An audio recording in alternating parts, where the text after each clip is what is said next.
Listen, Luigi, I was at an event a couple weeks ago. Right. And I thought we should do just a quick training video, you and I. Absolutely. And I want to ask you a few questions. I'm an athlete. What do I do? So the first thing is, if you're an athlete, you've got a high-performance engine. In the car, you put in gasoline, you put in oil, you put in coolants. In the human body, we need carbohydrates, protein, healthy fats. Carbohydrates, proteins, healthy fats. You got it. Keep it simple. Very simple, those three things. That's all you get in nature, and we've got them in our products, in Herbalife products. All right. Super healthy. So start me out. All right. So the first thing, in the morning, Formula One. 2.5 hours before your race time or exercise time, I'd have a shake. Why? Most importantly, you got to have some fuel. So carbohydrates and protein are mixed in the shake. I mix this with water. Or milk, if you're okay with milk. I don't do so well with milk. So I put this in water with the banana and blueberries. Banana, blueberries. Why the banana, blueberries? So you've got healthy carbohydrates. You don't want to have a big glass of juice. You don't want to have a sweet chocolate bar or something. That's not going to help you.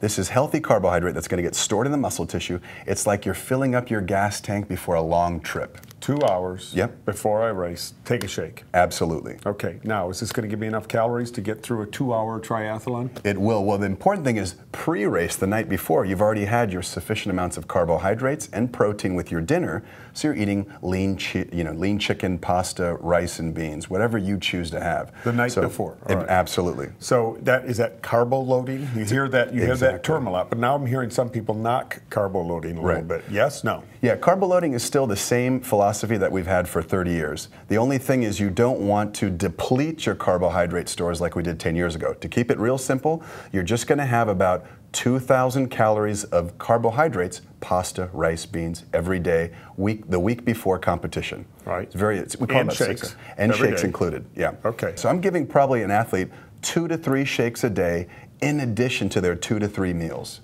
That's for a week before, a month before, every day? 1 week before race day. That's what all the new science shows. Okay. Yeah. And then the day before race day, just a little bit different on product, I'm chilling out. Yeah, exactly. You're doing the same thing with products. The only thing is that you're not training hard. In fact, you're probably going to take a nice, easy rest day. And what's that happen? That means your gas tank really sucks up all the carbohydrates and protein. So you're filling up the gas tank and you're topping it off. Okay, so let's talk about some other products then. So this is 2.5 hours before the race? About 2 hours before race time. Let me cheat a little bit. What about after the race? The exact same thing after the race. Now, what's going to happen after the race? You've damaged the muscle tissue. You've got a window of 30 minutes, and this is where I'm actually going to add a little bit more carbohydrate. I might add milk, because milk has lactose, milk sugar. That's okay. After the race, your muscles are going to really just absorb that tissue. And the word is recovery. Exactly. So if I'm an athlete, I walk up to you, you're an Herbalife distributor in a booth, and say, is this a recovery product? What do you say to me? Absolutely. This is the best recovery product because we've got a plant-based protein and we add in a milk protein. And these two proteins give a quick and sort of a slowly digestible protein source. Anything else before the race? Any other Herbalife products? Yes. We got them all here. We've got great sources of caffeine. Now, you might notice that if you run a 10K or a marathon or you do a bike race or triathlon, a lot of people drink coffee. This is NRG that you picked up, Nature's Raw Guarana. I take about 1 serving, which is about 70 milligrams of caffeine, less than a cup of coffee. 2 hours, 1 hour? 30 minutes before race, within 1 hour. Sip it. Yeah, you can just sip it. Just walk around, sip it. Exactly. And what's it going to do? Give me energy? It does a couple things. Number one, it actually liberates these fats in the body, and the fats are basically going towards the engine to burn up for fuel. Now, we're not recommending a lot, just about, let's say, the equivalent of 1 cup of coffee, which is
3-0, and then after